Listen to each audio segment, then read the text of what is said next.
Morning friends. तो आज हम लोग पढ़ने वाले हैं क्लास 8 हिंदी की चैप्टर 1 और वो भी भारत की खोज बुक से। तो चलो भाई, आज का चैप्टर नंबर 1 है अहमदनगर का किला। अहमदनगर का किला के बारे में हम लोग पढ़ने वाले हैं।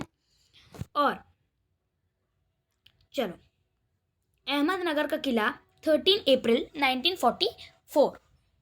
चलो, ये मेरी 9वीं जेल यात्रा थी। कौन कह रहे थे? गांधी जी कह रहे थे। ये मेरी 9वीं जेल यात्रा थी। हमें यहाँ आए 20 महीने से भी अधिक समय हो चुका था। मीन्स गांधी जी के साथ और कई लोग जेल में बंदी थे, तो इन सबको जेल में आते हुए 20 महीने से भी ज़्यादा हो चुके थे। जब हम यहाँ पहुँचे तो अंधियारे आकाश में झिलमिलाते दूज के चांद ने हमारा स्वागत किया। तो इनका स्वागत किसने किया? गांधी जी और उनके साथियों का स्वागत चांद ने किया। शुक्ल पक्ष शुरू हो चुका था। तब से हर बार जब नया चांद उगता है तो जैसे मुझे याद दिला जाता है कि मेरे कारावास का 1 महीना और बीत गया। मीन्स शुक्ल पक्ष 1 से 15 तारीख तक इस समय को कहते हैं शुक्ल पक्ष। एक शुक्ल पक्ष से दूसरे शुक्ल पक्ष के बीच में 1 महीना का गैप होता है। तो तब गांधी जी को याद आता है कि हाँ, मुझे जेल में आते हुए 1 महीना बीत चुकी है। ऐसे शुक्ल पक्ष गांधी जी को क्या करती थी? सहायता करती थी। चांद मेरे बंदी जीवन का साथी सहचर रहा है। मीन्स गांधी जी का साथी क्या था? चांद था। मुझे इस बात की याद दिलाती है कि अंधेरे के बाद उजाला होता है। तो ये चांद जो थी हमेशा गांधी जी को याद दिलाती थी कि अंधेरे के बाद उजाला होता है।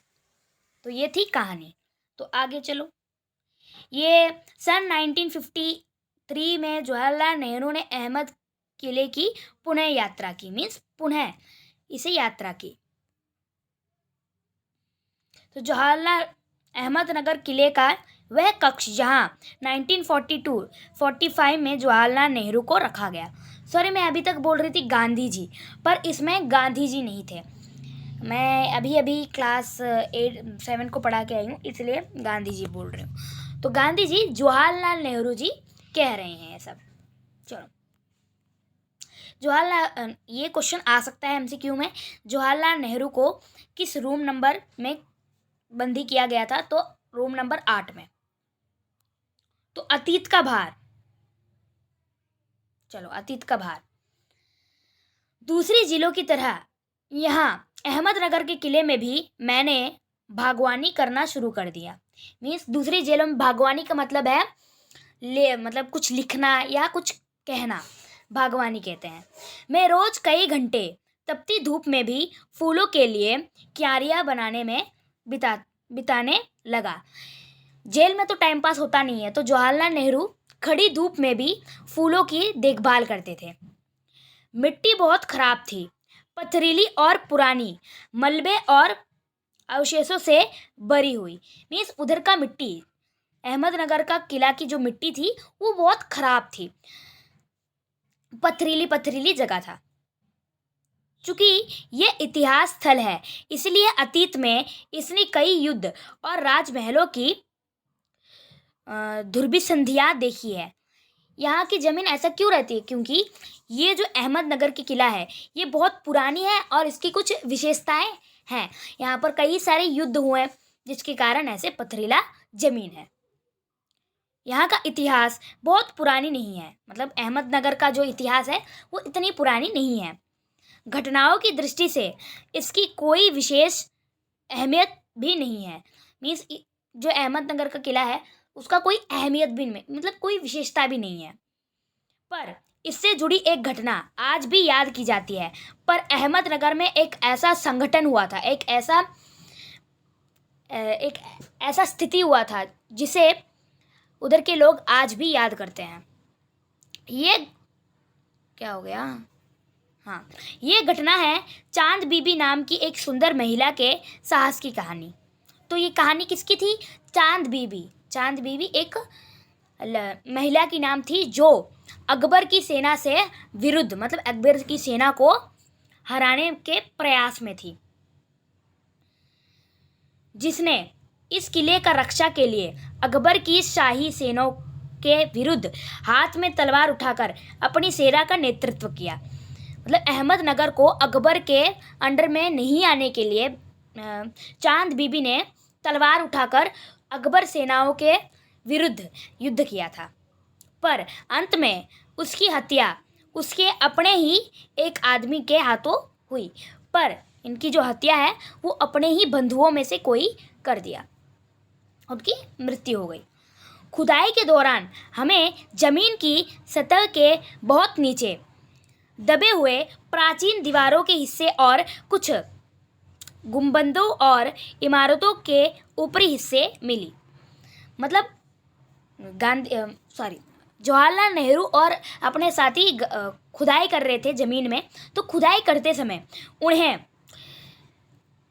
नीचे, मतलब बहुत नीचे दबी हुई प्राचीन दीवारों के हिस्से और गुंबदों और इमारतों की ऊपरी हिस्से मिली। देखो भाई, हम बहुत दूर नहीं जा सके क्योंकि ना तो अधिकारियों से इसकी मंजूरी मिली और ना ही हमारे पास इस काम को जारी रखने का साधन थे। वो लोग आगे खोदना चाहते थे, पर खोदने के लिए जो ऑफिसर्स थे उन्होंने कहा नहीं, और उनके पास आगे खोदने के लिए टूल्स भी नहीं था, जिसे हम लोग साधन कहते हैं। अब मैंने कुदाल छोड़कर हाथ में कलम उठा ली है। मैं जवाहरलाल नेहरू सोचे कि अभी मैं ये खुदाई वुदाई काम नहीं करूँगा, मैं अभी कुछ लिखूँगा। पर मैं जब तक आज़ाद नहीं हो जाता और कर्म के माध्यम से वर्तमान को अपने अनुभव का हिस्सा नहीं बना लेता, मैं उसके बारे में नहीं लिख सकता। तो जवाहरलाल नेहरू का मानना था कि हम लोग कभी भी फ्यूचर के बारे में नहीं लिख सकते, क्योंकि फ्यूचर के बारे में जब हम लोग उसको फील नहीं करेंगे, जब हम लोग उसे बिता ना लेंगे, तब तक हम उसके बारे में क्या जानकारी दे सकते हैं। इसलिए जवाहरलाल नेहरू कहते हैं कि हमें कभी भी फ्यूचर के बारे में नहीं लिखना है। वे लिखते भी नहीं थे। ना ही पेंगबर की भूमिका अख्तियार कर मैं फिलहाल भविष्य के बारे में लिख सकता हूँ। मतलब सोच सोच कर भविष्य के बारे में लिख सकता हूँ। तो क्या हुआ, वे सोच सोच कर फ्यूचर के बारे में लिख सकते हैं, पर नहीं लिखा। बचा रहता है अतीत, पर मैं उसके बारे में भी किसी इतिहासकार या विद्वान की तरह विद्वापूर्ण शैली में नहीं लिख सकता, और वो प्रेजेंट के बारे में भी लिख नहीं सकते। तो उन्होंने क्या सोचा, पास्ट के बारे में भी नहीं लिख सकते, पास्ट के बारे में। अरे यार क्या हो गया। हाँ, जवाहरलाल नेहरू कहते हैं कि हम पास्ट के बारे में भी नहीं लिख सकते, क्योंकि मैं थोड़ी ना विद्वान हूँ या हिस्टोरियन हूँ जो मुझे पुरानी चीज़ों के बारे में इतना ज्ञान हो। मुझे तो पुरानी चीज़ों के बारे में इतना ज्ञान नहीं है, तो इसलिए मैं अतीत काल के बारे में भी नहीं लिख सकता। मैं पहले की ही तरह अपने आज के विचारों और क्रियाकलापों के साथ संबंध स्थापित करके ही उसके बारे में कुछ लिख सकता हूँ। मतलब मैं क्या करूँगा, मैं अभी प्रेजेंट का लिखूँगा। मतलब उन्होंने टाइमलाइन से बुक लिखना शुरू की। प्रेजेंट लिख सकते हैं, फ्यूचर नहीं लिख सकते, पास्ट नहीं लिख सकते। तो उन्होंने सोचा कि हम लोग अभी क्यों ना प्रेजेंट के बारे में लिखें। अभी जो जो चीज़ें उनके साथ हो रही है वही लिखेंगे वो। गेटे ने एक बार कहा था कि इस तरह का इतिहास लेखन अतीत के बारे में बोझ से एक सीमा तक राहत दिलाता है। तो एक बार गेटे ने ये चीज़ कहा है। गेटे, अतीत का दबाव, मतलब अतीत का दबाव भला हो या बुरा, दोनों तरह अभिभूत करता है। मीन्स दबाव बुरा या भला दोनों तरीके से अभिभूत करता है। कभी कभी यह दबाव दम घोट होता है, खास तौर पर उन लोगों के लिए जिनकी गड़े बहुत पुरानी सभ्यताओं में होता है, मसलन भारत और चीन की सभ्यताएं।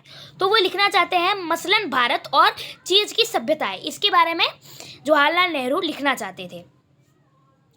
आखिरी में मेरी विरासत क्या है, मैं किन बातों का उत्तराधिकारी हूँ, क्या उन सब का जिसे मानवता ने दसियों हजारों साल के दौरान हासिल किया। तो जवाहरलाल नेहरू अपने आप से कह रहे थे कि मैं आखिर किसके बारे में सोच रहा हूँ, मैं किसकी उत्तराधिकारी हूँ और मैं किस मानवता की सोच कर रहा हूँ। उनकी विजयों के उल्लास का, उनकी पराजयों की दुखन यंत्रण का, मानव के उन हैरत अंजेर साहसिक कार्यों का जिनकी शुरुआत युगों पहले हुई और जो अभी भी जारी है और हमें आकर्षित करती है। तो इन सब चीज़ों के बारे में वो जो पुरानी समय में भी चलती थी और अभी भी चल रही है, मैं इस सब का वारिस हूँ, मतलब मैं इन सब का पोता हूँ, ऐसा पोता बोलते हैं ना। साथ ही उन सभी भी जिसमें पूरी मानव जाति की समझदारी है। हम भारतवासियों का विरासत में एक खास बात है जो अनोखी नहीं है, क्योंकि कोई व्यक्ति औरों से एकदम अलग नहीं होता। और हमारे भारतीयों में एक बड़ी कमजोरी है। जवाहरलाल नेहरू कहते थे कि हम सभी एक हैं, हम सभी ऊंचा नीचा नहीं हैं, जन्म से ही हम सब लोग एक हैं, ऐसे जवाहरलाल नेहरू कहते थे। अलबत्ता एक बात हमें, हाँ कहाँ पढ़ते थे, अलबत्ता एक बात हम लोगों पर विशेष रूप से लागू होता है जो हमारे रक्त मांस और अस्थियों में रमाई है। इसी विशेषता से हमारा वर्तमान रूप बना है और हमारा भावी रूप बनेगा। तो हमारे भारतीयों में एक विशेष भाव है जिसके बारे में हम अभी तक जी पा रहे हैं और आगे भी जिएंगे और आगे भी हम लोग एकदम प्रसिद्ध होंगे। इस विशिष्ट विरासत का विचार और वर्तमान पर इसे लागू करने की बात एक लंबे अरसे से मेरे मन में घर किए हैं। मैं इसी के बारे में लिखना चाहता हूँ, विश्व की कठिनाई और जटिलता। तो ये सब चीज़ें जो जवाहरलाल नेहरू कह रहे थे, इनके बारे में ही वो लिखना चाहते थे। वे चाहते थे कि सभी भारतीय इसे लागू करें। पर इस विषय में कठिनाई और जटिलता बहुत है, मुझे भयभीत करती है, जो मुझे डराती है। मुझे लगता है कि मैं सतही तौर पर इसका स्पर्श ही कर सकता हूँ, मीन्स हम बस इसके ऊपरी भाग में ही मैं लिख सकता हूँ। इतना डीप लिखने के लिए मैं थोड़ी ना बड़ा विज्ञान हूँ, ऐसे जवाहरलाल नेहरू जी कहते थे। बस इसी के साथ आपका चैप्टर जो है इधर पर ख़त्म होता है और आगे इसका चैप्टर 2 भी आप जल्दी आएगा। तो तब तक के लिए जय हिंद।